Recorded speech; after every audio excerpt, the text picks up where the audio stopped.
Қазақстанның жаңа экономикалық саясатқа көшуіне байланысты инфляция деңгейін ұстап тұру үшін бірқатар шаралар қолға алынды. Мемлекеттік бағдарламалардың барлығы азаматтардың әл-ауқатын жақсартуға бағытталған.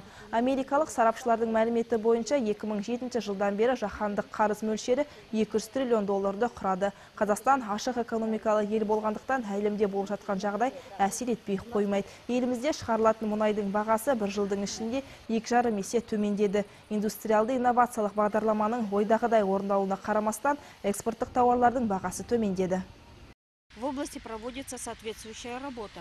Облыста экономикалық жағдайға байланысты арнайы жоспар құрылып іске асырылып келеді. Алдын ала болжам бойынша 2015 жылы облыс экономикасы 2,9%-ға өседі деп жоспарланған. Инфляция деңгейін белгіленген мөлшерде ұстап тұру мақсатта да бірқатар жұмыстар жүріп жатыр. Мобильді топтар құрылып, күніне 2 рет негізгі 33 әлеуметтік маңызды тауарлардың бағалары тексеріледі. Тұрғындардың әл-ауқатын жақсарту бағытында да бірқатар бағдарламалар бар.